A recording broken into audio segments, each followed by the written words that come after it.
Tapi sekarang setelah selesai saat ini, penempatan atau peng-SK-an itu bukan ada di Kemendikbud, itu ada di BPK setempat. Jadi silakan nanti mengajukan perpindahan. Itu kayak sekitar 90%, yang akibatnya muncul di situ adalah kami menjadi P3. Sementara proses penyelesaian pada 2024 saya menangkap di sini, ini dituntaskan adalah untuk P1. Lalu keberadaan P3 ini mau dikemanakan? Intinya bukan hanya janji. Sudah ada 840.000 sebentar lagi sudah jadi P3K. Bapak saya tanya ke Bapak, siapa yang sudah melakukan ini? Sampai ada 840.000 guru honor menjadi P3K. Dari 840.000 guru, nggak ada 1.000 yang berterima kasih Pak. Tapi bagi saya itu nggak masalah.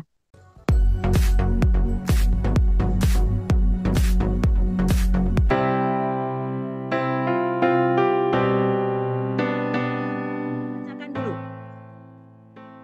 Mohon maaf Prof. Nunu, saya dulu honorer 14 tahun di Semarang. Ini dari Pak Dani Arif A SD Negeri 1 Kalibagor Banyumas. Tapi begitu masuk P3K, saya ditempatkan di Kabupaten Banyumas. Mau tidak mau, saya pun menjalani dengan jarak rumah hampir 200 km, melewati 5 kabupaten kota. Mohon pencerahannya Prof, padahal saya sama sekali tidak pernah mengajar di Banyumas. Matur nuwun. Pertanyaan yang pertama tadi terkait dengan saya ditempatkan di luar jauh. Jadi kalau untuk guru SMK, SMA yang di kewenangannya provinsi, di kewenangan provinsi itu lokasi penempatannya itu adalah kabupaten kota di provinsi tersebut. Jadi pada saat penempatan itu Kemendikbudristek memberikan rekomendasi kepada pemerintah daerah, kemudian diberi waktu 2 minggu untuk melihat, misalnya si Pak Guru tadi ditempatkan di kabupaten mana. Jadi sebenarnya rekomendasi itu berdasarkan Dapodik, Bapak Ibu ya. Jadi kita ini sumber data satu-satunya Dapodik. Jadi kalau sekolah tidak mengupdate dengan benar, misalnya gurunya pensiun, gurunya pindah, tidak diupdate, gurunya sudah meninggal, atau gurunya sudah dimasukin guru baru, nggak diupdate, itu berarti ya datanya yang kami hitung adalah dasarnya Dapodik. Maka Bapak nggak bisa ditempatkan di sekolah Bapak, karena di situ sudah nggak butuh guru, intinya begitu. Kalau Bapak kurang yakin, Bapak bisa datang di Kemendikbud. Tim data kami itu siap menjelaskan. Lalu ketika ditempatkan di 200 kilo tadi, itu sebenarnya satu seharapan saya sih, ASN bersedia ditempatkan di mana saja. Tapi saya menyadari bahwa ASN yang sekarang ini kan sudah umurnya sudah banyak. Maka ini saya terapkan pada yang mahasiswa baru PPG Prajabatan. Nah, bagi yang tempatnya jauh dan merasa sebenarnya di sekitar saya kok butuh loh, itu bisa mengajukan untuk mutasi. Tapi sebenarnya mutasi itu, pengangkatan itu kewenangan PPK setempat. Nanti PPK akan melihat alasannya, lalu mengajukan perpindahan kepada BKN. BKN akan meminta rekomendasi kepada Kemendikbud, itu prosesnya. Karena kalau begini ceritanya, setiap ditempatkan, minta pindah lagi ke sekolah asal, nanti proses redistribusi tidak akan terjadi. Akan ngumpul lagi di pusat-pusat kota, daerah-daerah yang kosong tidak akan pernah terisi. Jadi P3K ini satu memenuhi kekurangan guru, dua redistribusi kebutuhan guru. Guru-guru yang numpuk di pusat kota kita pindah ke sekolah-sekolah atau di sekolah-sekolah tertentu kita pindah sekolah yang kosong. Tapi sekarang setelah selesai saat ini, penempatan atau peng-SK-an itu bukan ada di Kemendikbud, itu ada di BPK setempat. Jadi silakan nanti mengajukan perpindahan dan dengan alasan tertentu, misalnya alasannya itu bisa diterima, maka nanti Pemda akan minta mengajukan perpindahan ke BKN, BKN akan minta rekomendasi ke Kemendikbud. Kami akan mengecek Dapodik, jika memang itu sekolah yang Bapak Ibu tuju itu kosong, disetujui. Kemudian yang kedua, ini pertanyaannya, bagaimana nasib guru wiyata di SMP swasta yang belum punya passing grade? Mungkinkah bisa direkrut atau daftar P3K di tahun 2024? Kemudian pertanyaan yang kedua, bagaimana dengan guru swasta? Jadi sebenarnya kita itu pernah melakukan seleksi yang melibatkan swasta pada seleksi 2021. Saat itu dasarnya adalah bahwa setiap warga negara berhak untuk meningkatkan diri dan jika kita melarang guru swasta untuk ikut seleksi itu melanggar HAM. Sehingga terjadilah 100.000 guru swasta yang pindah ke sekolah negeri. yang sekarang terjadi. Lalu pada seleksi berikutnya, sebenarnya guru swasta itu kan bukan disebutnya guru honor, tetapi GTY, guru tetap yayasan. Yang punya itu adalah yayasan. Pada saat masuk ke sekolah itu sudah terikat perjanjian dengan yayasan tersebut. Ya, misalnya masuk ke yayasan PGRI, pasti ada perjanjian ya, nanti kamu akan bekerja dengan gaji sekian, durasi waktu sekian, 1 tahun, 2 tahun. Masuk ke Muhammadiyah pasti ada perjanjian.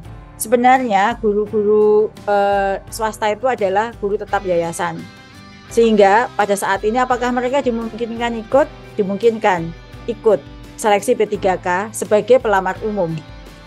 Sebagai pelamar umum dengan catatan mendapat izin dari yayasan. Saya ini termasuk P3K yang angkatan pertama. Saya termasuk K2 yang dulu diangkat tahun 2021 dan alhamdulillah sekarang masa kerja saya sudah hampir 4 tahun. Nah, alhamdulillah juga saya juga sudah mendapatkan SK kenaikan gaji berkala. Yang ingin saya tanyakan, alhamdulillah saya kemarin juga sudah lulus guru penggerak angkatan 5. Sekarang saya sudah mempunyai sertifikat guru penggerak dan saya juga sudah mempunyai sertifikat pendidik. Tadi disampaikan Prof. Nunu bahwa tadi yang sudah mempunyai sertifikat pendidik, mempunyai sertifikat penggerak itu mempunyai kesempatan untuk antar kepala sekolah maupun pengawas sekolah. Nah, untuk yang kebetulan di Kabupaten Blora sampai saat ini itu yang mendapatkan undangan uji kompetensi itu masih dari yang pegawai negeri sipil. Dan saya dari yang P3K itu belum. Harapan saya ke depannya mungkin bantuannya untuk pengembangan karir dari P3K ini saya mohon P3K juga bisa dapat ikut uji kompetensi. Terkait dengan guru P3K yang punya Serdik dan PGP. Jadi begini, di dalam dashboard yang ada di dalam yang sekarang nanti mulai Desember itu pengangkatan kepala sekolah hanya melalui dashboard. Itu hanya yang ada di dashboard saja yang bisa diangkat sebagai kepala sekolah. Beliau-beliau yang eligible termasuk Bapak ya, yang sudah P3K, yang punya Serdik, punya sertifikat guru penggerak adalah eligible untuk diangkat sebagai kepala sekolah dan pengawas sekolah. Kalau pengawas sekolah plus harus lulus uji kompetensi. Jika pemerintah daerah sekarang memprioritaskan atau mendahulukan PNS, itu kewenangan pemerintah daerah. Tapi pada akhirnya jumlah guru-guru yang mempunyai sertifikat, sehingga pada akhirnya mungkin pada kesempatannya akan jatuh kepada Bapak. Tapi kami juga sudah menyampaikan bahwa baik PNS maupun P3K punya kesempatan yang sama untuk bisa diangkat sebagai kepala sekolah di sekolah tersebut. Karena tadi sempat diucapkan bahwasanya untuk penuntasan tahun 2024 di situ itu kok cenderung kepada P1 lagi. Padahal ketika melihat dari apa yang telah tadi disampaikan Bu Nunu, saya sedikit mencatat. Pertama adalah prioritas pertama adalah pemenuhan kebutuhan sesuai kebutuhan dari sekolah masing-masing. Karena proses pengadaan P3K secara sistem itu tidak bisa. Jadi munculnya P3K di sini pertama adalah satu, dia itu tidak bisa ikut tes karena tidak ada formasi. Yang kedua, secara formasi di situ kita tidak linear, yang menyebabkan karena kita tidak punya serdik itu sekitar 90% yang akibatnya muncul di situ adalah kami menjadi P3. Sementara proses penyelesaian pada 2024 saya menangkap di sini ini dituntaskan adalah untuk P1. Lalu keberadaan P3 ini mau dikemanakan? Cara apa lagi yang akan dilakukan? Mengingat banyak janji, Bu. Di sini saya mendengar sekali. Ibu Nunu selalu mengucapkan P1 kita harus tuntaskan. P2 kita tuntaskan. Lalu guru honorer bagi kami ini yang sekarang masuk dalam kategori P3 juga akan dituntaskan. Lalu saya mendengar lagi dari PPG Prajab juga harus dituntaskan. Ini nanti mau dilarikan kemana lagi? Kemudian terkait dengan pertanyaan Pak Arief terakhir ya, bagaimana kelanjutan P3K masa depan? Pak, tadi saya sebut ya bahwa jumlah P1 itu hanya tinggal 12.000. Jumlah kebutuhan kita itu 300.000. Jadi sebenarnya kalau prioritas P1 itu wajib hukumnya karena itu adalah amanat. Itu adalah pesan politik bahwa mereka itu sebenarnya sudah melewati PG dan mereka harus dituntaskan. Tetapi kalau jumlah kita 300.000, P1 12.000 berarti kan sisanya diperebutkan oleh Bapak Ibu ya. 300.000 itu bukan termasuk yang saya sebut tadi diisi oleh PPG Prajab, Pak. Jadi PPG Prajab dan P3K ini sesuatu yang berbeda, tidak sama dengan tidak masuk talent pool yang sama, Pak, dengan yang Bapak maksud, gitu ya. Bayangkan, Pak, kalau setiap tahun kita pensiun 70.000 dan kita diam saja, apa yang terjadi dengan negara kita ini? Kemenak belum memikirkan hal ini, Pak. Jadi Kemenak itu nggak ada PPG Prajab, yang ada PPG Daljab. Nah, yang sekarang tadi saya gambarkan 300.000 itu adalah lulusan dari yang akan diperebutkan oleh guru-guru ASN P3K. Sedangkan PPG ya, PPG yang sekarang ini, Pak bisa lihat di sini datanya. PPG Prajab kita sudah lakukan 1-2 kali, Pak. Ini tuh formasinya tuh beda dengan formasi yang diperebutkan. Rumahnya tuh beda. PPG Prajab ini ada provinsi ya sampai ke sini. Lulusan 1, lulusan 2. Sekarang ini, Pak, ini kosong, ini nggak ada yang menempati. Ini yang bisa diisi oleh P3K juga. Kenapa? Karena lulusan yang seharusnya mengisi yang pensiun tiap provinsi ini tidak ada yang mau. Masalahnya P3K ini nggak mau, Pak, ditaruh di sini. Maunya Bapak di tempatnya Bapak sendiri.